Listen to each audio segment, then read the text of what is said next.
마반야바람이.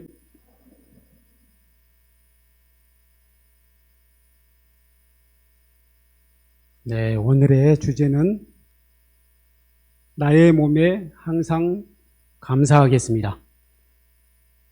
네, 지난 두 번째 주에 말씀드렸던 맥락하고 연결되어 있습니다. 두 번째 주가 아니라 세 번째 주였던가요? 먼저 제가 법회 시작하면서 법문을 시작하면서 외쳤던 구호 다 함께 하도록 하겠습니다. 저를 따라 하시기 바랍니다. 내 생명 부처님, 무량공덕 생명, 사성제를 바로 알고 팔종도를 실천하며 육바라밀을 실천하고 십바라밀도 실천하여 우리도 부처님처럼 보현행원으로 보리 이루리.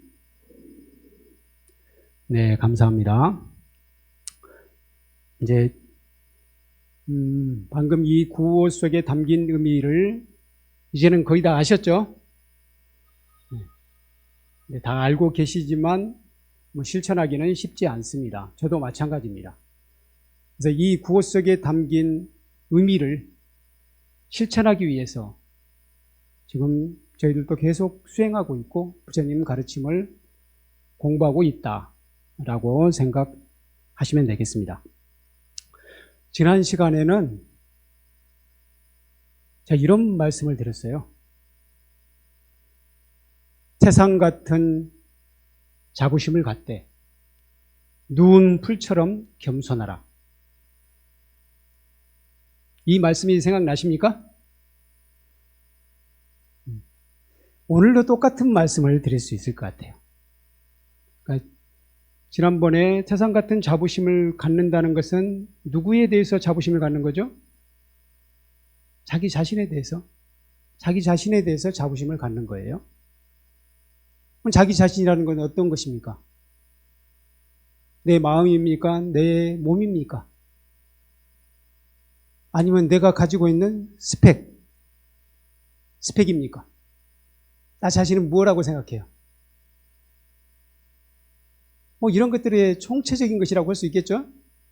그렇게 본다면 내 마음에도 자부심을 가져야 되고 내 몸에도 자부심을 가져야 되고 그게 맞겠죠? 근데 자부심을 갖는 것으로 그치는 게 아니라 그 다음 구절이 또 있었죠? 누운 풀처럼 겸손하라 라고 말씀을 드렸어요. 오늘도 똑같은 말씀을 드릴 수 있을 것 같아요. 나의 몸에 대해서도 마찬가지로 자부심을 갖되 또 한편으로는 겸손해야 된다. 이렇게 말씀을 드릴 수 있겠습니다. 몸에 대해서 부처님께서는 어떻게 생각하셨을까요? 부처님께서는 몸에 대해서 긍정적으로 생각하셨습니까? 아니면 부정적으로 생각하셨습니까? 여러분들 어떻게 들으셨어요? 부정적으로? 부정적인 것 같기도 하고 긍정적인 것은 별로 안 들렸던 것 같기도 하고 그러시죠? 부정적인 말씀은 꽤 많이 있어요. 우리 법구경에 보면은 몸에 대해서 약간 부정하는 듯한, 몸에 집착하지 말아라는 듯한 그런 개송이 꽤 됩니다. 그러다 보니 부처님께서는 몸을 부정적으로 생각하시지 않았나? 라고 생각하실 수도 있겠습니다만 그럴 리가 없습니다. 제가 첫 번째 시간에 말씀을 드렸었잖아요. 팔종도를 다른 말로 하면 뭐예요? 중도라고 합니다. 중도. 중도라고 이야기하면 적절하게 알아듣기가 쉽지 않잖아요. 중도를 실천하라고 하면은 중도를 어떻게 실천할지 잘 감이 안 올 수 있어요. 그러니까 중도라는 것은 가장 적절한 것이에요. 가장 적절한 것. 중간이 아닙니다. 가장 적절한 것. 그래서 제가 파도 타기 또는 자전거 타기라고도 설명을 드렸는데, 예를 들어서 자전거 타기로 한번 예를 들어보도록 하겠습니다. 자전거라는 것은 바퀴가 2개잖아요. 자동차는 보통 4개죠. 옛날에 3륜 자동차도 있었습니다만 대부분의 자동차는 4개예요. 4개는 굉장히 안정적인 구조입니다. 그렇죠? 아주 안정적이에요. 자동차가 가만히 있는데 넘어졌다는 이야기 없잖아요. 근데 자전거는 그냥 세워두면 밑에 발판이 없을 경우 자전거는 넘어지게 돼 있어요. 그게 중력의 법칙이에요. 근데 그럼에도 불구하고 자전거를 타고 갈 때는, 운행할 때는 안 넘어지잖아요. 그 이유가 뭡니까? 자전거를 잘 운행하기 때문이에요. 자전거를 타고 가다 보면 아마 이제 그 원리를 말로 설명을 하실 수 없을지는 모르겠지만 자전거를 타실 줄 아시는 분들은 다 알고 있어요. 몸이 알고 있어요. 그걸 가만히 살펴보면은 어떻게 되냐면은 자전거가 가다가 왼쪽으로 넘어지려고 하면 우리가 거의 무의식적으로 우리 연습한 대로 왼쪽으로 핸들을 착 꺾어줍니다. 그렇죠? 오른쪽으로 꺾는 게 아니에요.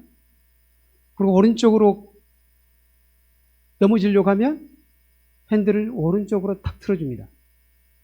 그러면 다시 바로 서서 쭉 가게 되죠. 그런데 우리가 자전거를 처음 배울 때 생각해 보세요. 처음 배울 때는 반대로예요. 반대로 합니다. 오른쪽으로 넘어지려고 하면 반대로 몸을 왼쪽으로 틀어요. 그렇죠?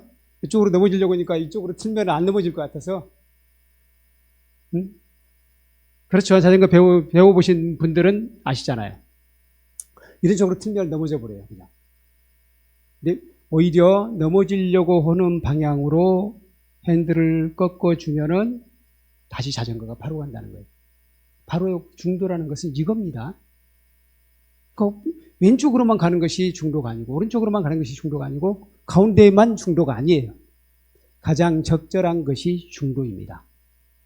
그럼 우리 삶에 있어서 가장 적절한 건 뭐예요? 그걸 부처님께서는 8가지로 설명을 하셨어요. 8가지. 그게 뭡니까? 8정도예요. 8정도. 그 8정도 중에서 지금 제가 설명드리는 것은 정견입니다. 바른 견해. 바르게 보는 것이에요. 바르게 보는 것 속에는 이해하는 것까지 포함되어 있어요.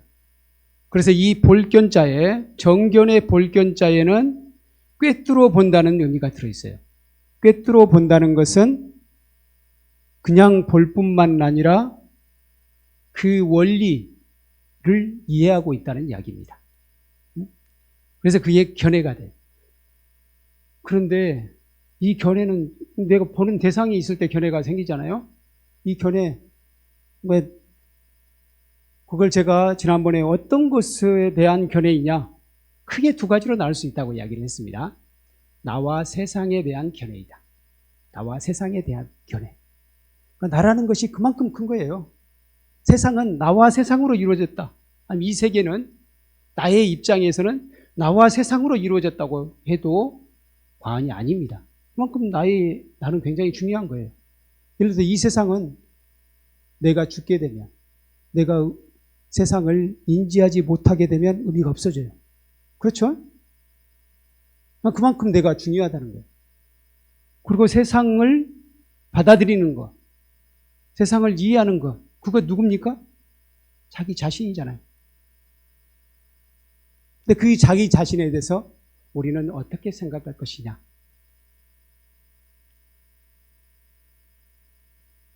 어떤 것이든 바로 보는 것은 사성제로 바라보면 돼요.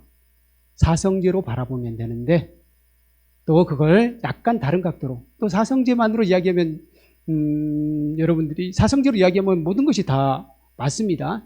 네, 그럼에도 불구하고 또 다른 각도로 이야기를 해줘야 우리들이 또 실천할 때 좀 더 용이할 수도 있으니까 뭐 다른 각도로도 좀 말씀을 드리도록 하겠습니다. 먼저 부처님께서는 몸에 대해서 어떻게 말씀을 하셨는지 한번 개송을 같이 읽어보도록 하겠습니다. 우리 법회보의 왼쪽에 우리 파란 글씨로 개송이 있네요. 파란 글씨 같이 한번 읽어보실까요? 시작.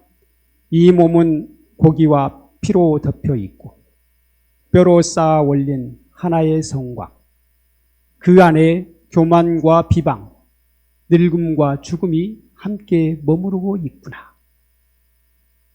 이 개송은요, 룻바난다라고 하는 진짜 용모가 뛰어나기로 유명한 비구니 스님에게 읊어준 개송이에요. 그러니까 좀 감이 오시죠?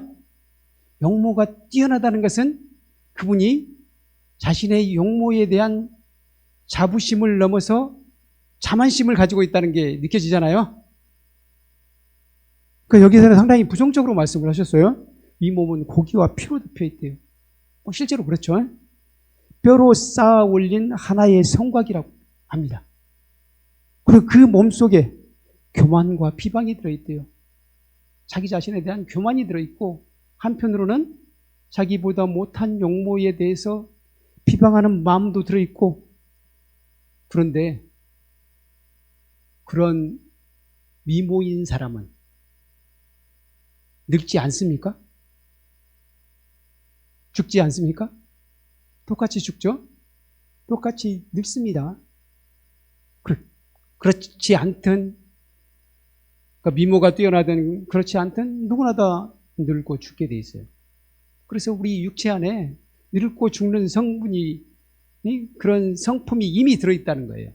그걸 부처님께서 말씀하신 거예요. 정말 진리이죠.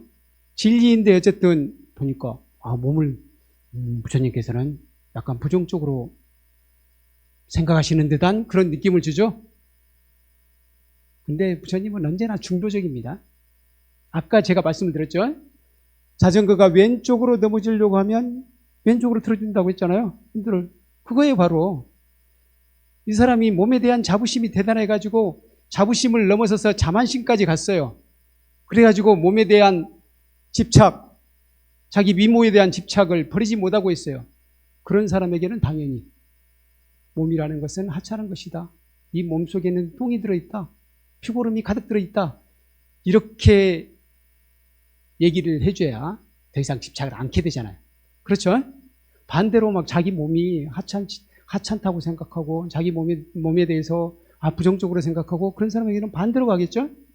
그렇죠? 근데 의외로 그런 사람이 많지를 않은 거예요. 그게 이 수행에 장애가 된 사람이 많지 않았던 거예요. 그래서 상대적으로 그런 개송은 잘 안 보여요. 그랬을 뿐이지 부처님께서 몸을 부정적으로 보신 게 아니라는 거예요. 다만 대부분의 사람들이 몸을 몸에 대해서 집착을 많이 해요. 집착을 많이 하다 보니까 부처님께서 이런 몸을 부정적으로 여기시는 듯한 개성을 읊어 주셨던 겁니다. 이 룻바난다라는 사람이 누구냐면요, 부처님의 동생이 있었죠. 부처님의 어머니는 둘입니다. 부처님의 어머니는 둘이에요. 부처님을 낳으신 어머니는 마야 부인이죠. 마야 부인. 마야 부인은 부처님께서, 그러니까 왕자 시타르타가 태어난 지 7일 만에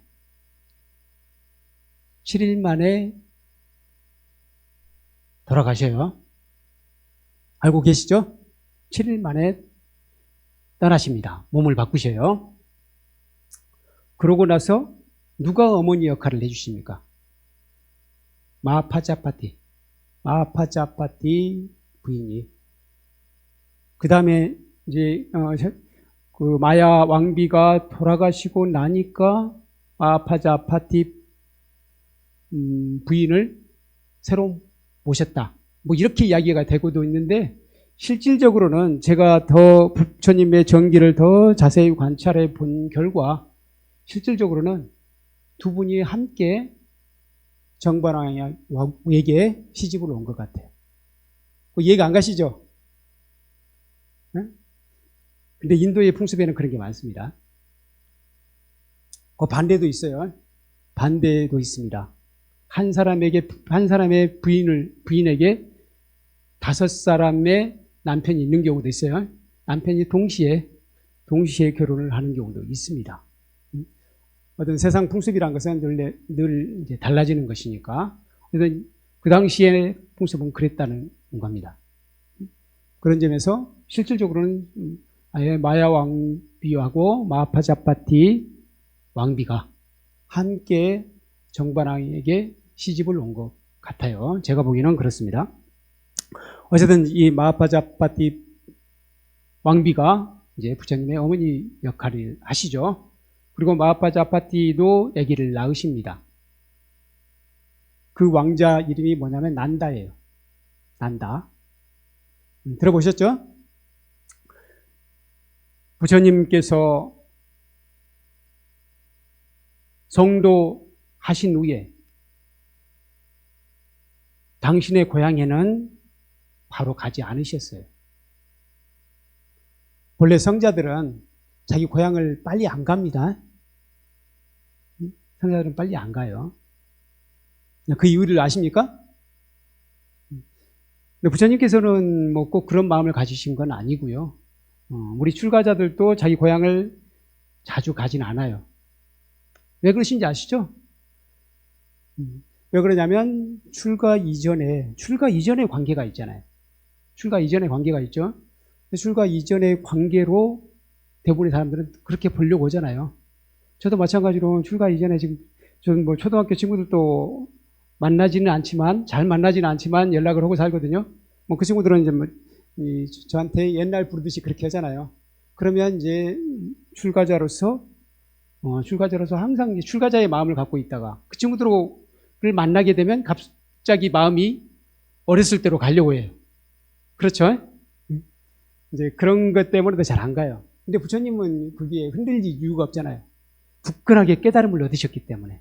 우리는 아직 공부해야 될 게 많기 때문에 이제 덜 가는데 부처님은 뭐 그러실 이유는 없었는데 어쨌든 바로 가지는 않으셨어요. 2년 만에 가십니다. 깨달음을 얻으신 후 2년 만에 가셔요. 2년 만에 가셔서 카필라바수드 근처에 거처를 마련하시고 이제 왕궁을 왔다 갔다 하셨어요. 그런데 어느 날은 당신의 동생, 그러니까 마하파자파티 부인이 낳은 동생 난다의 결혼식 날이었어요. 난다의 결혼식 날. 부처님께서 가셔서 공양을 하십니다. 결혼식 하기 전이었어요. 결혼식을 하기 전에 공양을 하시고 나서 바루를 누구한테 주냐면 난다에게 줘요. 당신의 바루를 난다에게 줘요. 난다에게 바루를 주니까 난다는 이 부처님께서 바루를 주신 뜻을 몰랐어요. 근데 어쨌든 그걸 바루를 받았으니까 그걸 다시 부처님께 전해 드려야 된다고 생각을 해요. 난다는 드려야 된다고 생각하는데 부처님께서 바루를 받지를 않으시는 거예요.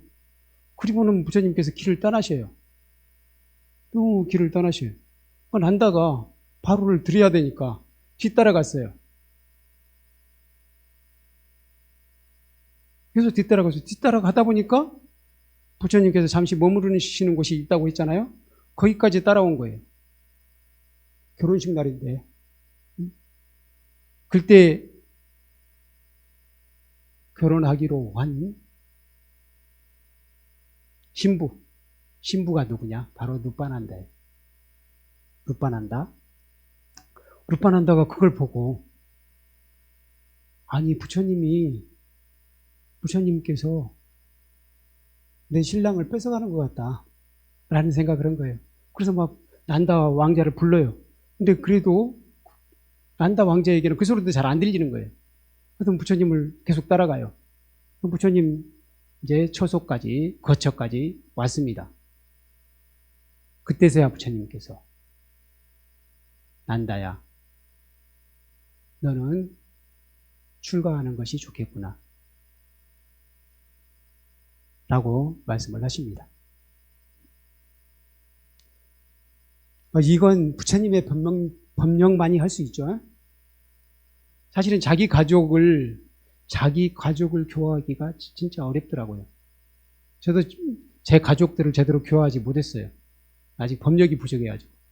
근데 부처님은 당신의 동생을, 아주 사랑하는 동생을 바로 결혼식 하는 날 데려와서 너는 출가하는 게 좋겠구나 라고 한 거예요. 그 상황이 이해가십니까? 우리 세속의 마음으로 이해가 안 가죠? 당신이 출가하셨으니까 동생이라도 왕위를 이어받도록 그냥 놔둬야 되지 않습니까? 이런 생각을 할 수 있을 것 같아요. 근데 부처님은 난다가 왕이 됐을 때를 다 알고 계셔요. 결코 괴로움으로부터 벗어날 수 없다는 것을 알고 계셔요. 결국은 샤카족도 멸망하게 되잖아요. 그걸 이미 당신은 알고 계시죠. 그래서 난다의 인생이 어떤 길로 갔을 때 가장 행복하냐, 그걸 알고 계셨습니다. 그렇기 때문에 난다에게 출가를 권했던 거예요. 출가를 권하니까 부처님이 출가를 권했는데 거부할 수 있겠습니까? 난다가 이 세상에서 가장 존경하는 형님이 권하는데 마다할 수가 없는 거예요. 그래서 예, 형님 기꺼이 출가하겠습니다 라고 했어요. 근데 그럼에도 불구하고 난다는 그 룻바난다가 아주 어여뻤다 그러잖아요. 이 룻바난다에 대한 연정을 끊지를 못해요. 그래서 항상 룻바난다에 대한 그리움으로 살아요. 그리움으로 살아요. 그래서 부처님께서 어느 날 난다를 불러서 이야기를 합니다. 그 난다를 불러놓고는 난다에게 천상을 보여줘요. 그 천상으로 가는 길에 원숭이를 한번 만나요. 원숭이야 한 마리 암 원숭이를 만나요. 그래 암 원숭이를 보면서 난다에게 물어봅니다. 난다야, 저 원숭이가 낫냐? 네 부인 룻바난다가 낫냐? 누가 더 예쁘냐? 라고 물어봐요. 그러니까 난다가 뭐라고 하냐면은, 아이고 부처님, 어떻게 저 원숭이를 그렇게 어여쁜 룻바난다하고 비교를 하십니까? 요즘 말로 택도 없습니다 라고 대답을 한 거예요. 그래, 네 말이 맞다. 그리고는 천상으로 갑니다. 천상에서 거기에 천상에 살고 있는 수많은 여인들을 보여줘요. 수많은 여인들을 보여주고 부처님께서 물어봅니다. 난다야, 저 천상의 여인들과 네 룻바난다 중에서 누가 더 예쁘냐? 라고 물어봐요. 부처님이시여, 저 천상의 여인들하고 비교를 하니까 룻바난다는 아까 그 원숭이 정도밖에 안 됩니다 라고 이야기를 하는 거예요. 그래, 난다야. 그리고는 그 천상의 여인들조차도 그렇게 예쁜 얼굴들도 사실은 이렇게 나중에는 점점 나이가 들고 늙고 병들어서 죽는단다. 그리고 늙고 병들어 죽는 모습을 그대로 보여줘요. 뭘? 신통력으로 파노라마처럼 쭉 보여주는 거예요. 그러니까 아름다움이라는 것은 덧없는 것이구나. 내 눈에 보이는 아름다움이라는 것은 사실상 영원한 것이 아니구나 라고 난다가 알아차리게 돼요. 그리고는 난다가 그 이후에 열심히 수행했겠어요, 안 했겠어요? 열심히 수행을 하게 됩니다. 근데 이 룻바난다도 자기 남편이 될 사람이 출가를 해버렸잖아요. 그리고 자기 가족들도 다 출가를 했어요, 이미. 그러다 보니까 이 루파난다는 출가하고 싶은 생각은 전혀 없는데 혼자서 사는 게 너무 외로운 거예요. 그래서 비구니 승원에 가서 출가를 해요. 비구니 승단에 가서. 일단 그때는 이미 이 마하파자파티 부인도 출가를 했었고, 예, 부처님의 어머니 마하파자파티 부인은 당연히 가장 먼저 비구니 스님이 됐죠. 그러니까 상당수의 이제 비구니 스님들이 계셨던 거예요. 그 비구니 승단에 출가를 합니다. 출가를 해서 열심히 잘 살았겠어요? 처음에는 그렇지 않았겠죠. 출가하고 싶어서 출가한 게 아니에요. 외로워서 출가를 한 거예요.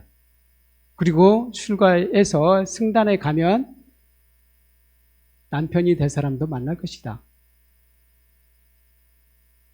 그리고 부처님도 만날 것이다 라고 생각을 합니다. 그래서 출가를 한 거예요. 근데 부처님께서는 항상 아름다움에 집착하지 말아라 라고 이야기를 하셨다는 거예요. 아름다운 것도 변하게 마련이다. 아름다운 것은 영원하지 않다 라고 이야기를 하셨다는 걸 알고 있어요. 근데 루파난다가 그렇게 생각합니다. 그래도 부처님은 나를 직접 보지 않았으니까 그렇지. 나를 직접 보면은 부처님도 나에게 반할지도 모른다. 이런 생각을 하는 거예요. 부처님께서 나를 보고 반할지도 모르니까 부처님 마주치면 안 되겠네요. 그래서 부처님을 마주치지 않으려고 예를 했었어요. 그래서 그런데 자꾸 이제 부처님께서 법문을 하실 때 보면은 비구니들이 쭉 가서 법문을 듣고 하는 게 너무 좋아 보이기도 하고 궁금하기도 해서 어느 날은 몰래 부처님 법문을 들어야 되겠다 라고 생각을 합니다. 그리고는 이제 부처님 법문이 예정되어 있는 곳으로 갑니다. 근데 부처님께서 그걸 보셨어요. 멀리 다가오는 것을 보셨습니다.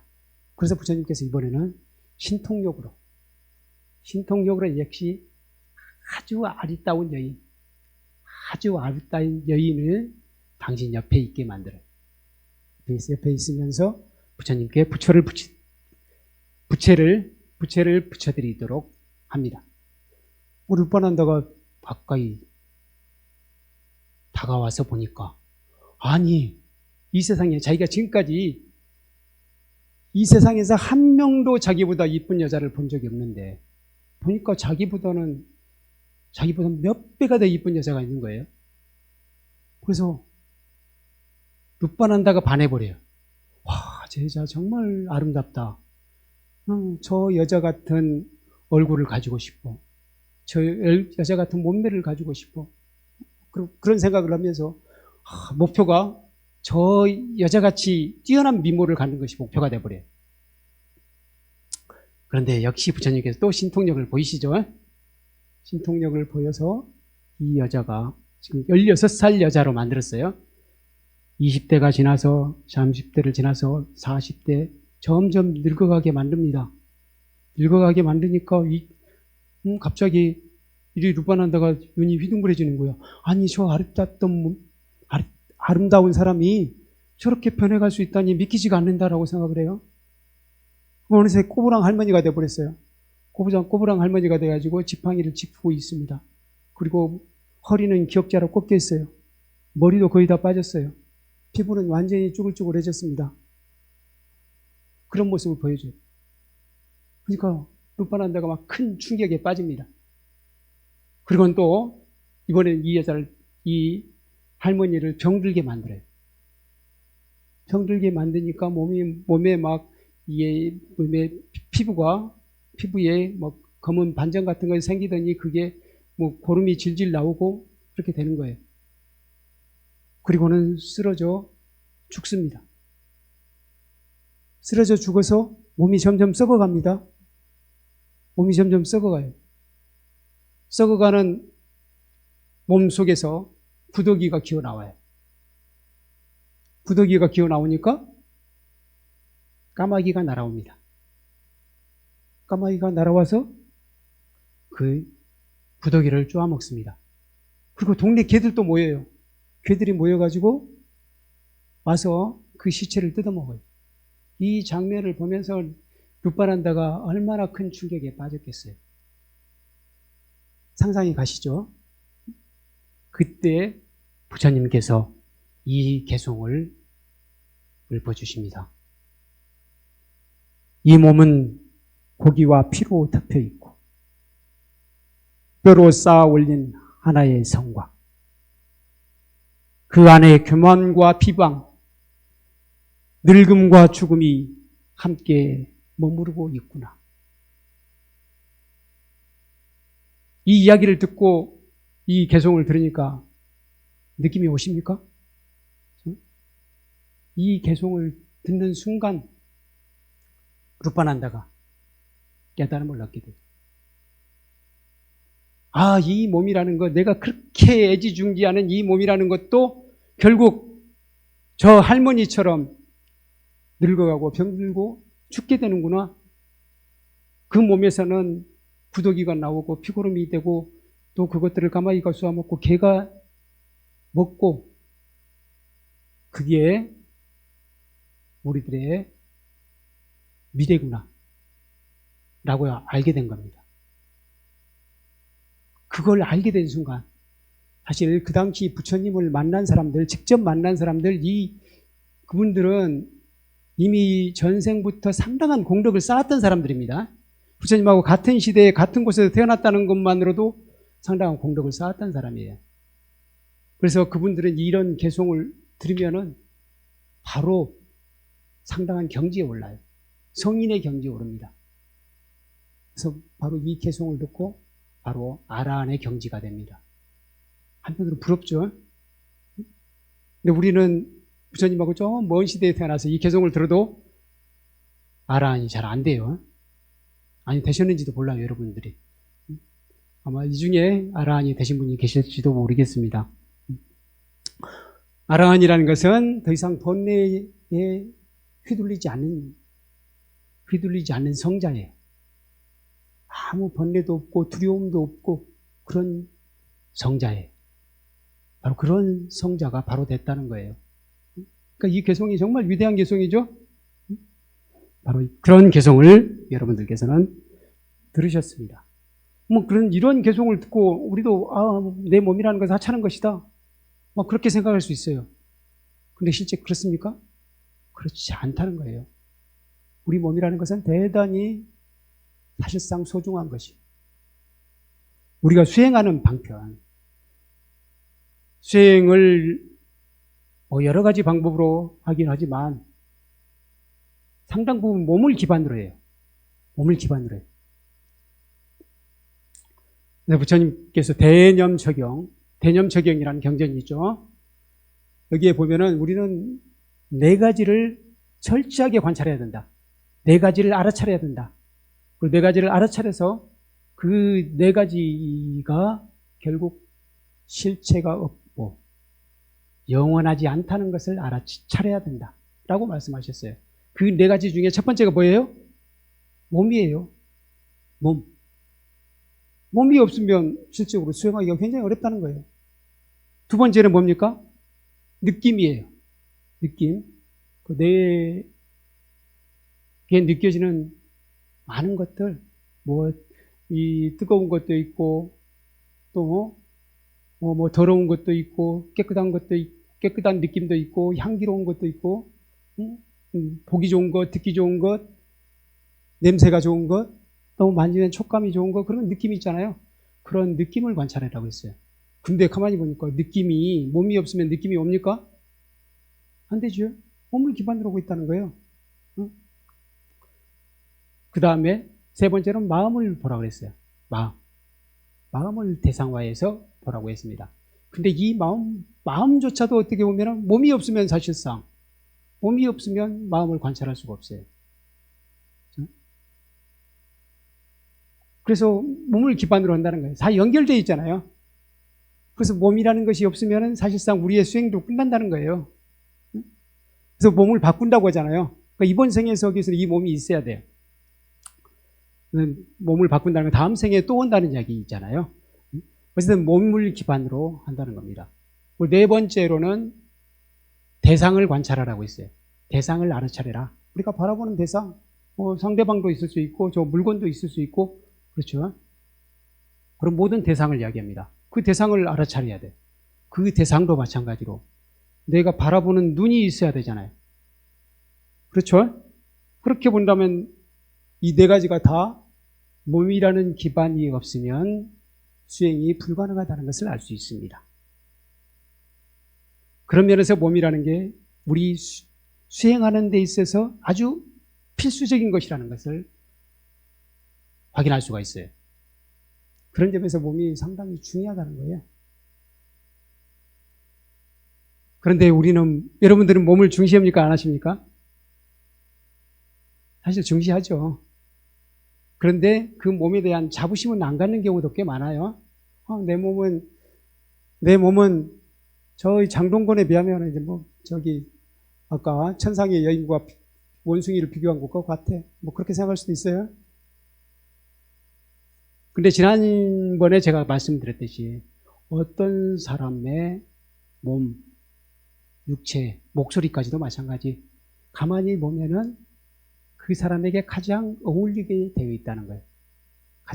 그 사람에게서 가장 조화를 이루고 있어요.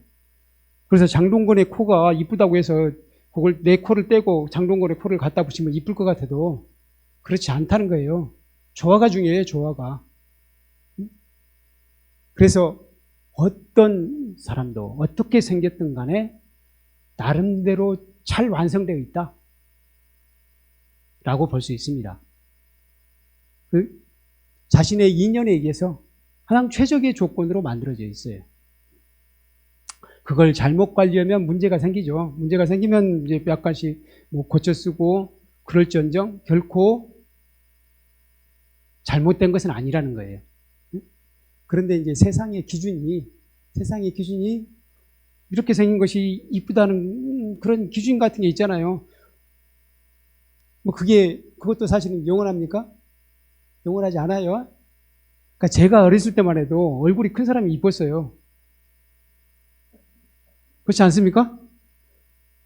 저도 어렸을 때 약간 그랬던 것 같아요. 얼굴이 커야 그 사람에게 좀 믿음직하게 느껴졌던 것 같아요. 얼굴이 작으면 뭔가 좀 부족한 것 같이 보였어요. 근데 지금은 반대가 됐어요. 얼굴이 작아야 이쁜 것 같아요. 근데 그것도 절대적이지 않다는 거예요. 좀 나중에 또 시간이 지나면 달라질지도 몰라요. 그래서 어떤 미의식이라는 것도 영원하지 않아요. 그런 점에서 여러분들은 내가 어떻게 생겼든 간에 자부심을 가져야 된다는 거예요. 그러니까 저에게도 약간의 컴플렉스가 있었어요. 저는 얼굴에 좀 점이 많았어요. 지금은 잘 안 보일지 모르겠는데 지금도 가까이서 보면 보여요. 그래서 사람들에게 좀 제가 너무 가까이서 안 보려고 하는 경향이 좀 있는데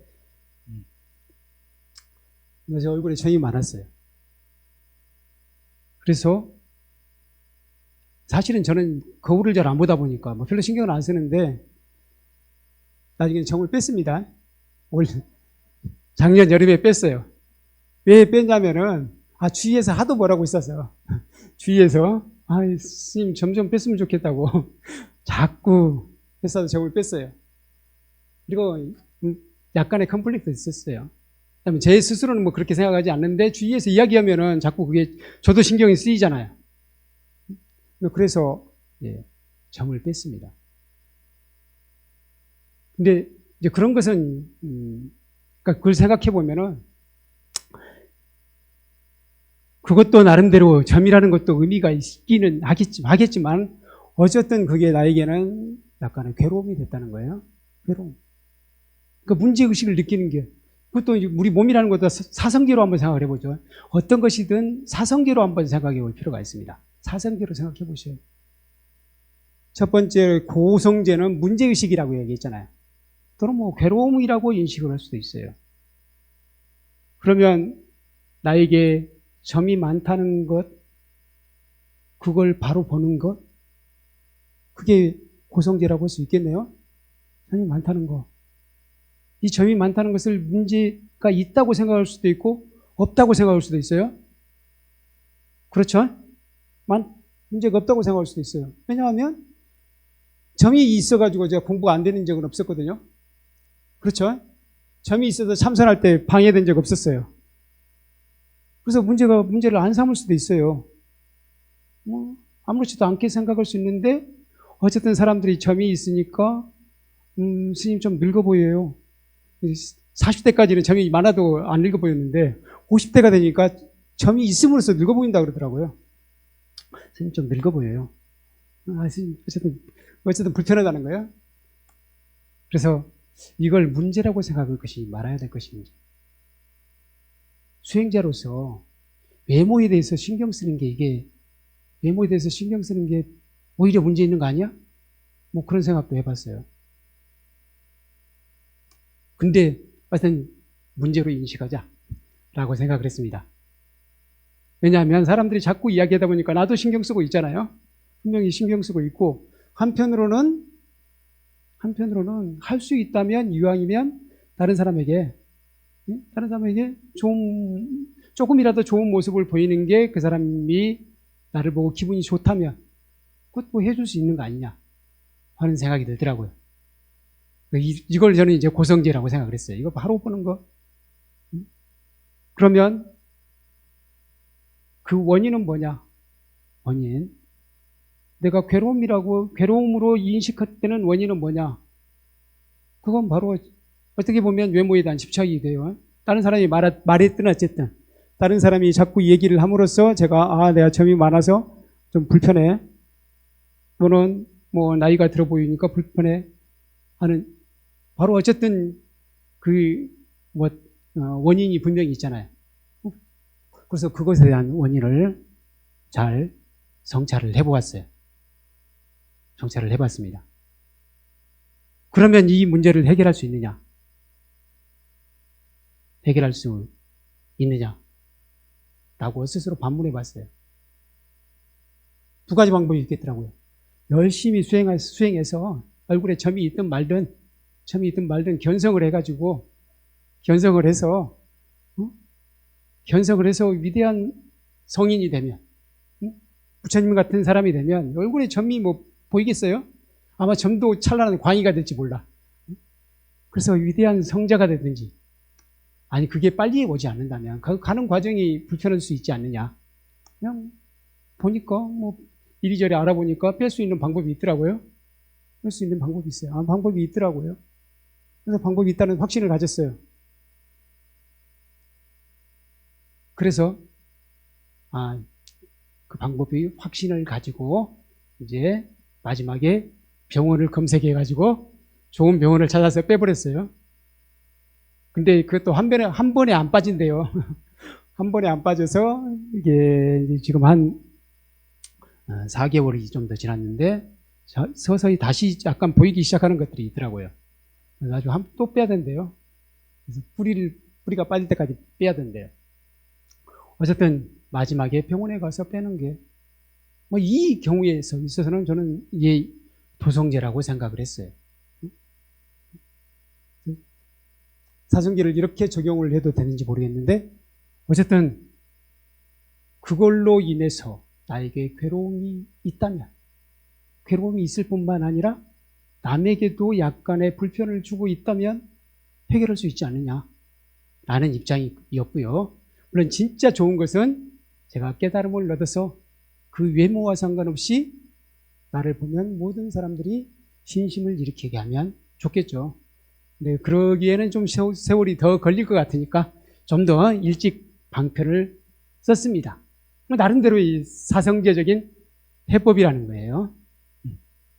그래서 이 몸에 대해서도 바로 보는 것, 바로 사성제로 보는 것이 유용하지 않겠느냐. 우리의 몸에 의한 괴로움, 내 몸, 그것도 사성제로 바라볼 필요가 있다라고 생각합니다. 그러면은 우리 선사의 시를 한번 보도록 하겠습니다. 우리 육체를 어떻게 바라봐야 될 것인지. 저는 가끔 이 선사들의 시를 보면서 어떻게 살 것인지, 나를 어떻게 볼 것인지, 세상을 어떻게 볼 것인지 그걸 생각을 해보거든요. 선사의 시를 보면서 한번 우리 육신을 어떻게 생각할 것인지 같이 한번 보도록 하겠습니다. 법회보의 이번에는 오른쪽입니다. 오른쪽에 역시 파란 글씨로 되어 있죠. 같이 읽겠습니다. 시작. 나 그대를 의지하여 이 땅에 태어났으니 그대와 나 서로 의지한 지 어언 50년. 다만 아쉬운 것은 우리 서로 작별하는 날. 100년을 함께 안정 하루아침에 멀어진다는 것. 여러분들 선시를 좀 보셨습니까? 선시 중에서 좀 특이한 시예요. 이런 종류의 선시 별로 없습니다. 이 선시는 자기 몸에 대해서 이야기한 거예요. 나 그대를 유지하여. 그대가 누구예요? 몸입니다. 자기 몸을 대상화한 거예요. 그대를 의지하여 이 땅에 태어났으니 그대와 나 서로 의지한 지 언 50년. 이분이 한 50여 살 사셨는가 봐요. 50여 살 살았어요. 그러니까 옛날 사람들은 50여 살 살면은 굉장히 나이 든 거였어요. 오래 못 살았습니다. 보조국사 진울 스님이 56세에 떠나셨고요. 그리고 나홍화상, 나홍해근 스님은 57세에 떠나셨습니다. 진각해심 스님, 진각해심 스님 지난번에 제가 한번 소개해드렸죠? 진각해심 스님은 53세에 떠나셨어요. 다 50세에 가셨어요. 50대에 가셨어요. 그 일본의 고승 도겐선사도 역시 53세에 가셨어요. 50대에 많이 가셨다는 거예요. 그러니까 50대면은 이미 옛날에는 나이가 꽤 든 편이었습니다. 근데 이분은 좀 더 산수로 계산을 해보세요. 1552에서 634에서 552 하면은 꽤 되는 것 같은데요? 72입니까? 그러면은 이 시를 쓴 것은 50대 돌아가시기 전에 한참 전에 가신 것 같아요. 쓰신 것 같아요. 한참 전에 쓰셨는데도 이미 50대에 이런 생각을 하신 것 같아요. 왜냐하면 그때 50대에 떠나신 분들이 많았으니까요. 그대와 나 서로 의지한 지 50년. 생각해보면 내 몸, 이런 태도가 상당히 중요한 것 같아요. 내 몸이 잘생겼든 못생겼든 나와 함께 평생을 같이 하고 있잖아요. 그래서 이 몸이 있음으로써 내가 밥을 먹고 생각하고 가족들과 만나고 친구들도 만나고 하잖아요. 그래서 이 몸이 생각해보면 정말 감사한 존재 아닙니까? 천사는 그렇게 생각하고 있는 거예요. 그대와 나 서로 의지한 지 언 50년. 50년 동안을 내가 내 육체에 의지해서 살아왔어요. 그럼 얼마나 감사한 존재입니까? 그런데 우리가 내 육체를 구박하거나 그래서 되겠습니까? 바로 이 태도가 나와 있어요. 내 몸이라는 것은 상당히 대단히 감사한 존재다 라는 것이 여기 나와 있습니다. 다만 아쉬운 것은 우리 서로 작별하는 날. 작별하는 날은 언제예요? 세상을 떠나는 날이에요. 세상을 떠나는 날. 육체를 놔두고 가야 돼요. 100년을 함께 안정 하루아침에 멀어진다는 것. 저는 이 선시에 우리가 육체를 어떻게 바라봐야 할 것인지가 다 나와 있다고 생각을 해요. 그대와 나 서로 의지한 지 50년. 바로 이런 태도를 가져야 돼요. 내가 내 몸에 의지해서 살고 있구나. 그렇게 생각하면 내 몸이라는 게 정말 감사한 존재가 되는 거잖아요. 그렇죠? 아쉬운 것은 우리가 작별하는 날 이제 놔두고 가야 되잖아요. 마치 자식을 놔두는 자식과 떨어지는 듯한 그런 석별의 정이 느껴지죠? 그런 마음이어야 된다는 겁니다. 근데 그럼에도 불구하고 육체에 집착해가지고 육체에 나한테 이 50년, 60년, 70년, 80년을 나와 함께 했는데 이 육체 놔두고 가기 너무 아까워.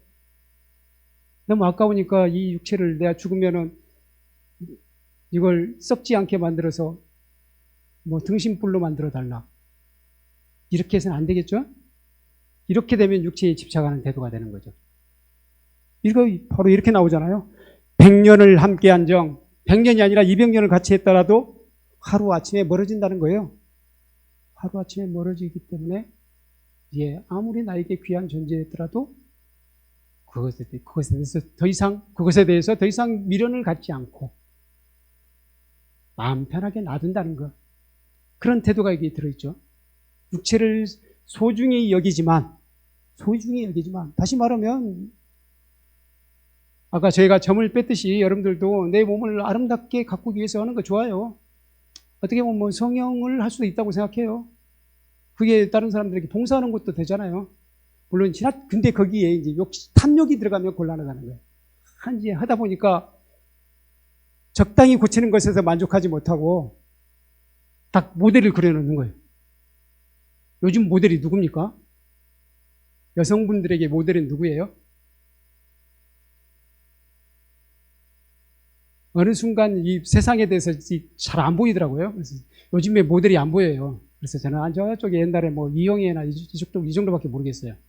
뭐 이영애를 모델로 해가지고 탁 성형외과 가서 이영애 사진을 주면서 이렇게 바꿔주세요. 그게 됩니까? 그건 아니겠죠. 자기 얼굴에 쓰던 조화를 이루어야 되잖아요. 그건 탐욕이라는 거예요. 그렇게 돼버리면. 그러니까 탐욕을 부려서는 안 되지만 어떻게 보면은 자기 자신의 컴플렉스를 이기기 위해서 또 이것도 일종의 보살 행위다 또는 보시 행위다 생각하고 그런다면은 진짜 불자의 마음으로 그런다면 그런 것도 가능할 수 있지 않느냐 하는 생각도 들어갑니다. 왜냐하면 아름다움을 느끼는 것, 미적인 것을 추구하는 것, 그건 나쁘진 않습니다. 그러니까 우리가 인생을 왜 사느냐, 어떤 목적으로 사느냐. 우리 불자들은 열반을 찾아서, 궁극적인 행복을 찾아서 열심히 살고 열심히 수행한다, 이렇게 이야기할 수 있습니다. 그런데 그냥 일반적으로 이야기한다면 뭐 이렇게도 이야기할 수 있을 것 같아요. 죽은 시인의 사회라는 영화, 그 영화에서 보면 존 키팅 선생이라고, 이 영화를 혹시 보신 분 계실지 모르겠는데 존 키팅 선생이 이렇게 이야기를 해요. 시와 미, 아름다움이에요. 미와 사랑과 낭만은 인생의 수단이 아니라 목적이다. 이렇게 이야기해요. 저는 그게 상당한 진리라고 느껴져요. 우리가 왜 사느냐? 바로 시적인 것을 추구해서 사는 거예요. 여러분들 아까 그 이 시를 읽을 때 혹시 뭔가 가슴에 찡한 것이 왔거나 몸에 소름이 돋는 느낌이 들었거나 그러신 분 계세요? 뭔가 쨍하게 가슴을 울리는 그런 게 느껴졌다면 여러분의 인생을 잘 사신 거예요. 행복을 느끼시는 거예요. 그게 시를 느끼는 거예요. 아, 인생이라는 그런 것이구나. 아, 내 몸이라는 것은 그런 것이구나. 그런 것을 발견하는 게 시입니다. 그리고 우리는 예를 들어서 방 안에 소품을 하나 놓더라도, 방 안에 뭔가 구성을 하더라도 그걸 아무렇게나 던져놓지 않고 대충 조화를 이루게 놓잖아요. 그렇죠? 예쁘게 놔요. 보기 좋게 놓는 방법이 있어요. 그렇게 놓으면은 훨씬 마음도 편해지고 또 내 기분도 좋아지고 그러잖아요. 아주 유쾌해지잖아요. 그게 미예요. 꼭 미술을 하는 사람만 미를 추구하는 게 아닙니다. 누구나 다 미를 추구한다는 거예요. 그건 그냥 행복해지기 위한 수단이 아니라 그걸 느끼는 것 자체가 행복이라는 거예요. 그걸 느끼는 것 자체가 행복이라고 하면 여러분들은 다 그걸 느끼고 살잖아요. 와, 이렇게 하니까 이쁘다는 걸 느끼잖아요. 그걸 느끼는 순간 여러분들은 행복하다는 겁니다. 시험, 이 사랑, 여러분들 자식들 다 사랑하잖아요. 그렇죠? 나도 사랑을 받기도 합니다.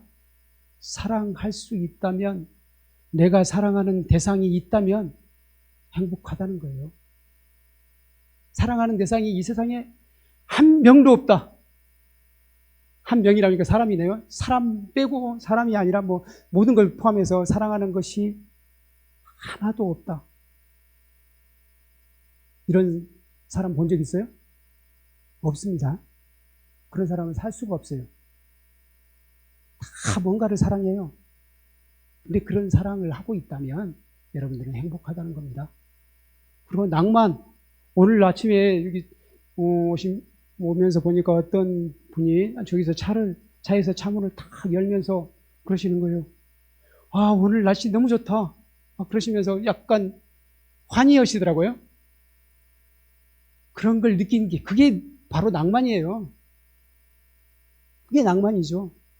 정말 오늘 날씨가 좋아서 확 날아갈 것 같아. 이걸 느끼는 게 낭만입니다. 뭐 술을 마셔서 갑자기 취해서 해롱해롱 하는 게 낭만이 아니에요. 이게 낭만이라는 겁니다. 이걸 느끼셨다면 여러분은 행복하신 거예요. 바로 그겁니다. 시와 미와 사랑과 낭만. 그래서 내 몸을 통해서 미를 추구할 수 있다면 할 수 있다는 거죠. 그래서 몸을 함부로 해서는 안 된다 하는 것이 바로 이 시 속에 들어있어요. 이 시 속에는 뭐 미를 추구해라 이런 것까지는 안 들어있지만 오늘날의 입장에서 본다면 내 몸을 통해서 미를 추구할 수 있다는 생각이 듭니다. 그래서 이 시를 통해서 저는 몸에 집착하지 말아야 되지만 한편으로는 몸에 감사하는 태도를 가져야 되겠다. 그런 생각도 듭니다. 그래서 마지막에 제 몸을 진정으로 사랑하겠다는 마음으로 다음과 같이 다짐합니다. 이 부분 따옴표로 되어 있는 부분은 그러니까 제가 스스로 다짐하는 것이기도 하지만 여러분들에게도 해당될 것입니다. 그래서 같이 읽겠습니다. 이 마지막 부분 따옴표로 된 부분이죠. 내 몸에부터 시작하겠습니다. 여기서 끝까지 읽겠습니다. 시작. 내 몸에 항상 감사하는 마음을 갖겠습니다. 나로 인해 고생하고 있는 몸에게 수시로 따뜻한 위로를 건네겠습니다. 나의 몸이 건강할 수 있도록 규칙적인 운동을 하겠습니다. 나의 몸이 편안할 수 있도록 몸에 해로운 것은 먹지 않고 과식하지 않겠습니다. 나의 몸이 무리하지 않도록 지나친 욕심을 부리거나 성내지 않겠습니다. 그래서 바로 이제 이 문단 속에 바로 내 몸에 대한 태도, 우리가 가져야 할 몸에 대한 태도가 들어있다고 생각합니다. 네. 마지막으로 우리 처음에 같이 했던 구호를 외치겠습니다. 내 생명 부처님, 무량공덕 생명, 사성제를 바로 알고 팔정도를 실천하며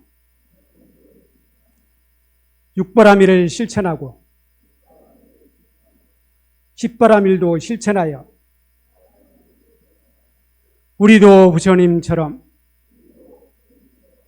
보현행원으로 보리 이루리. 네, 여기서 마치겠습니다. 마반야바라밀.